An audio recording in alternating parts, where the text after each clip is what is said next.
โอ้ยเมื่อยเดี๋ยวพี่น้องก็ เลิก จนห เลิ ก ก จน แก่ออกมาเลย คันได้เป็นละกาตามน้ำพี่น้ำน้องเต็มเฮือนนี่แหละค่ะสบายดี ก็เอิญคนนึงลงมานี่ตอนนี้แหละบรักกับเรามาเนาะ คันนางซีเป็นเท่าใดและแม่นพี่น้องเต็มเฮือนโลดเป็นบ่คือหมู่นี่ได้บีบได้ขั้นเอากันอีกเมื่อกี้นี่ไปอันนี้นะ นั่นคือก็ไปเอา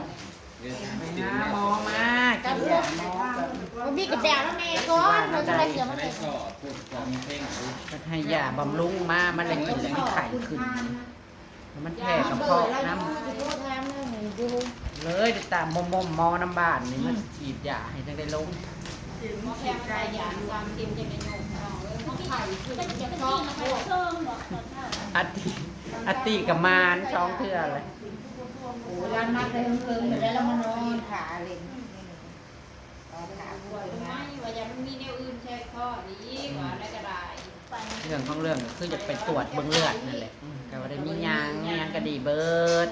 พักเมื่อยอยู่ในห้องหมอน่ะก็เมื่อยแฮบๆอยู่ไปหาหมอน่ะเมื่อยเขาก็บ่ได้เฮ็ดหยังให้ดอก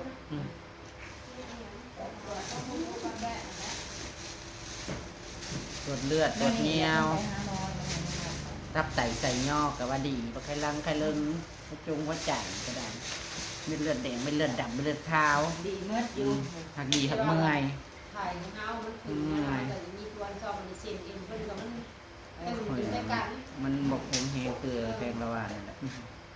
คันเป็ดไข่38นี่ก็คือว่าแห้งสุดเลย ซีเขากับไปซักอันใหญ่เองเราอ่ะเขาไม่คนเขาพอใจแม่บอกซีถ้าปิดเนี่ย มันลอยลงมืดมือแขนขานี่หน้าน้ำมึนตุ้นๆขึ้นจนหายใจก็บ่ออกหายใจก็บ่ออกแบบ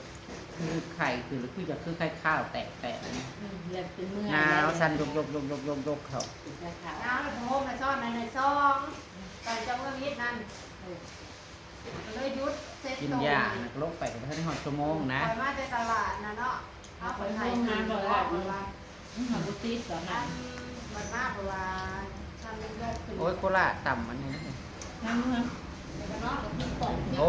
หายใจขี้ลงมารอบซองอีกพี่น้องเออมันเป็นโคกลูกคันได้เป็ดแบบขนาดเข่ากินนี่แหละแล้วน่องเท้าน่องไฟน่องใต้อีกลงมาอีกโทษไปฮะว่าบอลงมากระยาเศร้าเลย พวกกระโตฮะ เขาบัดฮอด แล้วลงในปะเนี่ยกระยาเลย ห่วย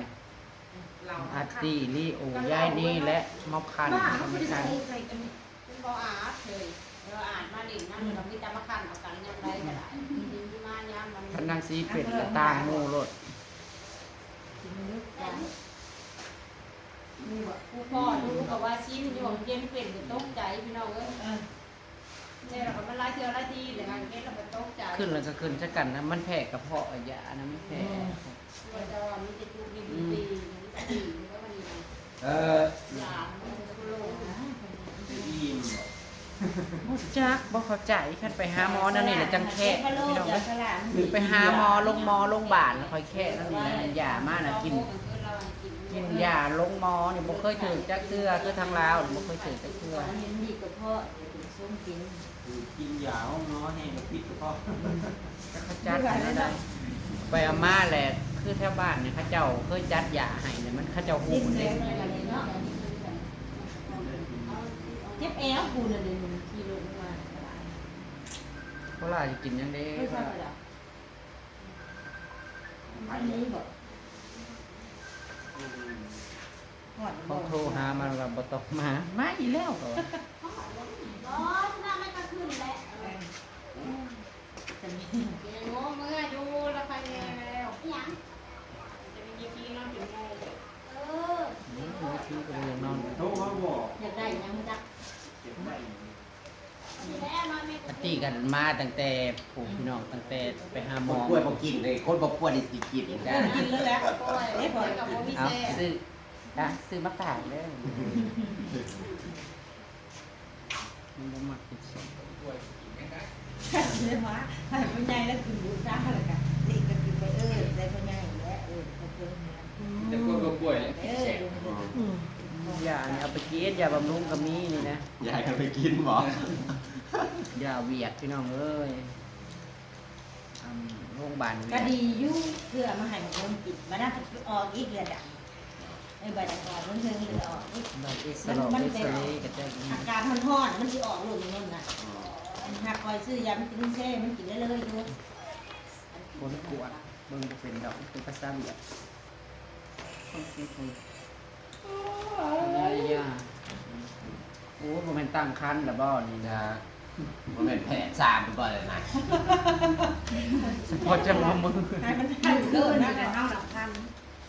ทันเราแค่เจอในเงินเจเลยชิวจะเมืองไทยเลยมาต่ำอะไรขนาดเจอ ไอ้ มา สีนะคุณยิ่ง100%พันเงินพันนะมาเจอมาต่ำเงินอะไรนี่บริต่ำเงินเจมาต่ำจะไทยรถจากรถไทยเงินรถนั้นรถเขาหนักขี่มาแรงมาต่ำเจอมาสร้างเงินนางยี่หักถือแต่ไทยรถเงินเจจากรถไทยจอได้ดึงตุ่มมานั่นเอง แล้วท่านก็อยู่ดี ว่า ไม่ ห้า แห้งแล้ว เทศแล้วขี่บนทางนั่นขี่ไว้ก็ถือเลขหกโตขนาด1,600 โตมันถือเป็นข ท่าน นา นั้ ด นซีเป็นจะได้เลยพี่น้องเต็มเพื่อนพี่น้องเอ้ย เอ้ยถือเลข จะเรียกว่ากันมาเอาเงินปั่นเงินกันถือเลข12 ล้าน จะถึงได้เนาะอยากขอเลย มาเอาเงินเลยสู้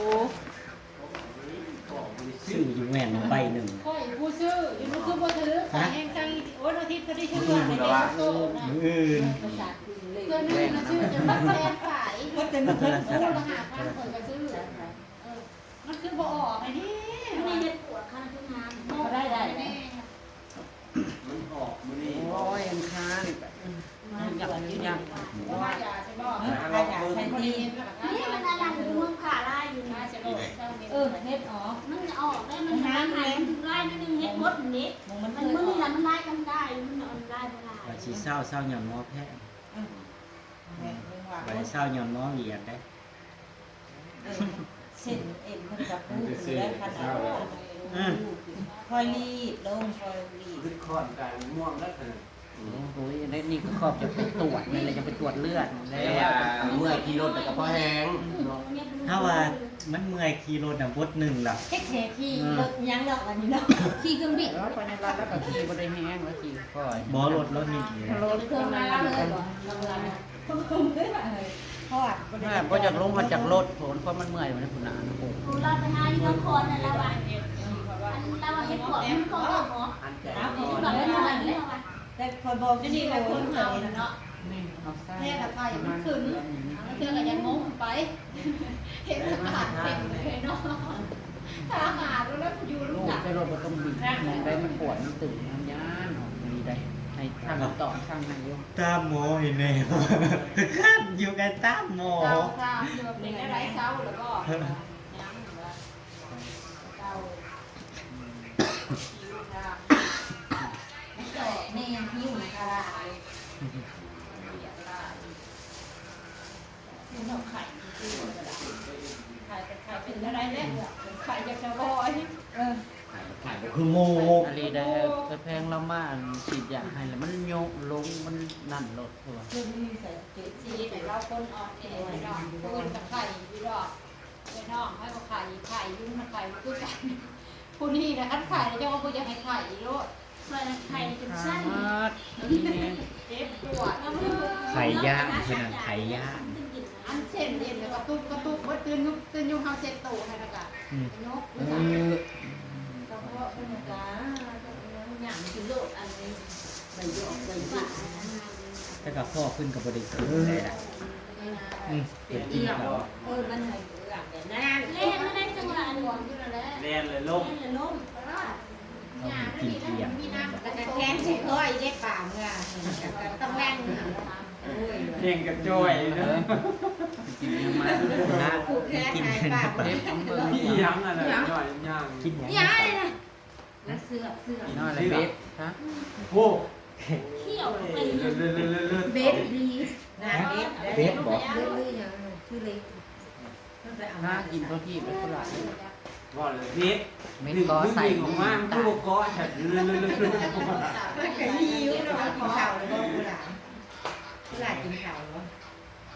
กิน ๆก็ยางใครอยู่ยังยางได้ โอ้ยสามขา ให้ถือหวยเด้อมืออื่นพี่น้อง มาหัวมาเพิ่น มื้ออื่นเลขออกเนาะ ถือรางวัลที่ 1เด้อมืออื่นรางวัลที่ 4ก็ได้ ดีนี้ อารานะกานี่กับสมองมันนี่ อีลิบ่ อีเล็กนะ บ่แม่นลูกอีเล็ก ก็ได้ว่า ที่ลมลม ก็ได้ลูกจะนี่ อยากใส่อีลิ ลูกอีลีนะซื้อยังซาเลยนะรายการลูกงานเจลี่กับค้าฮะ ลม กับ ใส ปัดโยก จะกลมก็ภายได้เพียนไทยแล้ว แม่น่ะยืนเงินของผู้เสียเงินประมาณ ไอ้ไปอยู่เลยเอาผู้มีเงินบ่ ยืมฉันนึงแม่ของเขาจะกินแช่นี่บ่เขาจะแช่นี่เพราะว่าให้ยืมเงินของมันสิลูกอีกนะว่าเขาสิ โอ้ ส่งไปนะ ยของอีลิน่ะก็มันเล็ก ยืมเงินตรงพื้นนายมีอยู่บ่เงินตรงพื้นมันเป็นหนี้พวกมันนั่นเป็น70,000ผิด คือเขาอีเล็กเขามีเงินเผาเว้ย ยืมแม่ยอม โตเล่น แช่นึง3,000บาทแสน นี่แหละ ร้อยละ3นั่งอยู่ในตลาดน่ะบ่บ่ได้กับมื้อนึงอยู่เด็กน้อยวัยรุ่นน่ะผู้หญิงอยู่นี่น่ะอัพสาวก่อนแล้วก็เร่งรถแล้วมันเจอขี้จันแม่ ท่านนั้นก็ติดไพ่แน่พี่น้องเอ้ย มันนานบวกเมื่อกันยกนึงอันมือคอยบ่ได้ลงตลาดนะได้ย่อมตะเราเช่แล้ว โอ้ จะ ย เล่น มา พวก ใส่ยา นี้ แล้วไข้แน่แล้วมัน ขี่เราไว้ วันนี้นะรถ นอนได้บัด คุยหน่อยนี่มันนี่น้องวัน ว่ามันสิบอกกลับมา นอน รถมันตีแต่ใหญ่ ก็สียาให้ รถเก่ง เก่ง หวังว่ามันสิบ่กลับมาอีกพี่น้อง เช่เล่นเดียวมันจะว่ามันแตก ให้เศร้าซะ เช่มีแจ้ง โอ้วังกีนี่จังหว่า จักไม่ซอกขี่ติดอยู่ มันดีเด้อมันเห็นนายเขามาหาบ่ได้เขามาเบิ่งนี่ก็พวกเสือพวกมันนอนดูเรื่องแบบรถเด้นอนตะเลือกมันมาอยู่เลือกเขาเลือกนี่เอามันเป็นกระตกใจเลย เรื่ เนาะ องนุ่นจะลงมาเนาะอยู่ตลอด คอยแม่เกิดไว้ฉันต้อง รับเงินนั่นสิ ไม่ชิคันไปนั้นไปทักแกมันย้ายดอก อีกคนมาอยู่น้ำพ่อใหญ่มันบ่ เลยย้ายพระไปเรียนพระไปเบิ่งขันปลาเสื่อมแล้วก็ย้ายชื่อย้าย มาอุ่นพี่น้องมาอุ่น อุ่นกับ พี่น้องมาอุ่นกัน น้ำชาพี่น้องน้ำชา มาอุ่นกัน พ่อแม่ มือนี่มาอุ่นมืออื่นถือรางวัลที่ 1กลับมาเอาเงินต่อฝันหว่าพี่น้องสื่ออยู่ใบหนึ่ง คุณแม่ ถือกระแม่เนาะพี่น้อง รับดีๆอยู่แดงมันยิ้มบ่ออกมือ ตรงเป๊ะเป๊ะเลยพี่น้องเลยเนาะไอ้แน่เถอะ นอนลายทันลาย บ่ได้รางวัลที่ 1กับได้ที่ 4ที่5เนาะพี่น้องเนาะ ต่อทิพย์มัน เจอกันมืออื่นนะพี่น้อง นอนอะไรก็เช้า คือสีส่วงสีเศร้าแล้วพี่น้องก็ให้โยกเลยซะอย่า คนบริเป็นงานแต่ท่านพักผ่อนกับเป็นเพี้ยอีกอย่าง อย่ามาเมื่อยต่ออย่ามาสวอยต่อเลยอืม มีเส้นงานแบบ เป็นมาลาท่าจ่ายพี่น้องเจอกันมืออื่น